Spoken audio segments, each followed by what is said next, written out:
The mountain road was empty that December morning when Jack Morrison spotted something dark against the white snow. His German Shepherd, Ranger, started whimpering from the back seat. Jack was heading home from his night shift at the lumber mill. These days, it was just him and his 12-year-old daughter, Emma. His wife, Sarah, had passed 2 years ago, and he was still learning how to be both parents at once. As he got closer, his heart stopped.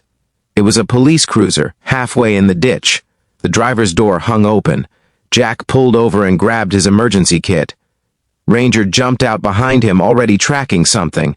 That's when Jack saw her. A young officer, maybe 30, slumped against the rear tire. Blood streaked her face. Her nameplate read Officer Garcia. "Ma'am, can you hear me?" Jack knelt beside her, his hands already reaching for the first aid supplies he always carried. Her eyes fluttered open. "My radio smashed. Phone's in the car, can't reach it." Her voice was weak. "Suspect ran me off the road. He's still out here somewhere." Jack's military training from 20 years ago kicked in. He pressed gauze to the cut on her forehead while Ranger stood guard, his ears alert. The temperature was dropping fast, 10 degrees, maybe less. "I'm going to get you warm," Jack said, wrapping his heavy work coat around her shoulders. "Then we're getting you help." Officer Garcia tried to protest, but she was shivering too hard. Jack noticed her leg was twisted at a wrong angle. Broken, probably. She'd been here a while. Her lips were turning blue. He ran to his truck and grabbed blankets, his thermos of coffee, and the CB radio he kept for emergencies.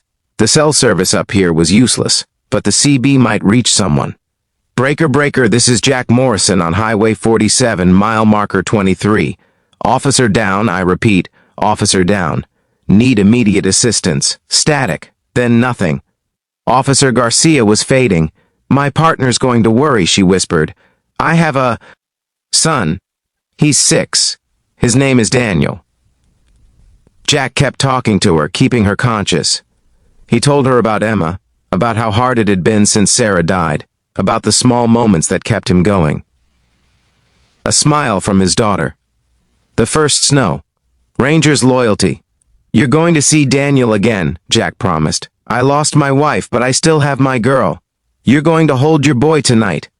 Ranger suddenly barked, sharp and urgent.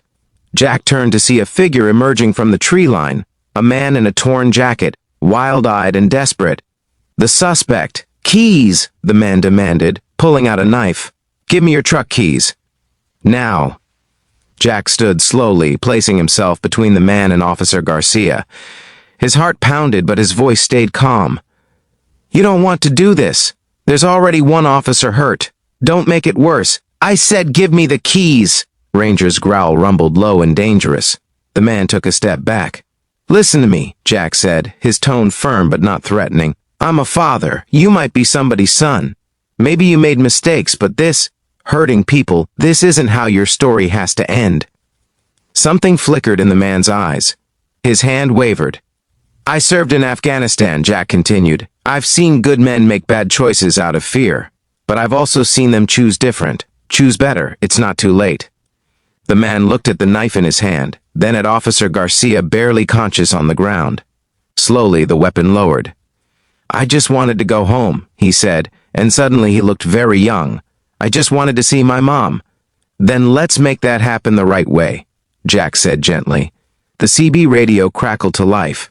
"This is Sheriff's Dispatch. We copy. Units en route to mile marker 23, ETA 12 minutes.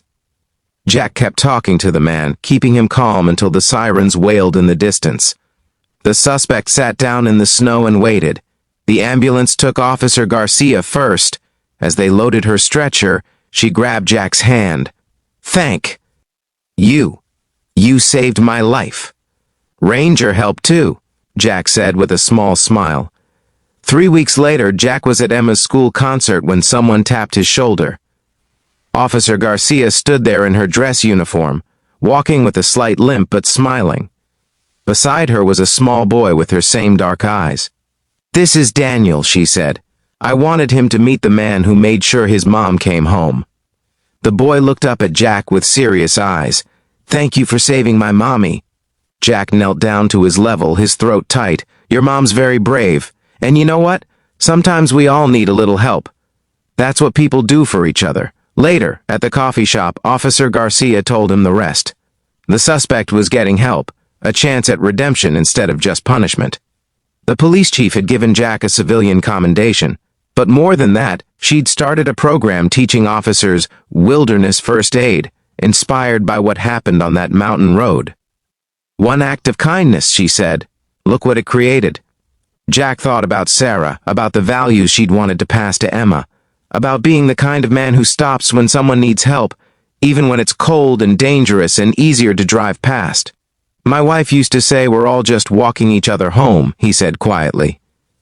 I guess that morning I was walking you home to Daniel. As Jack drove home that night, Emma sleeping in the passenger seat and Ranger in the back, he felt something shift in his chest. Grief would always be there, but so would purpose, so would connection, so would the quiet knowledge that even in the darkest, coldest moments, we can choose to be light for someone else. Sometimes being a hero isn't about being fearless, it's about being present when someone needs you most. If this story touched your heart, please like, share, and subscribe.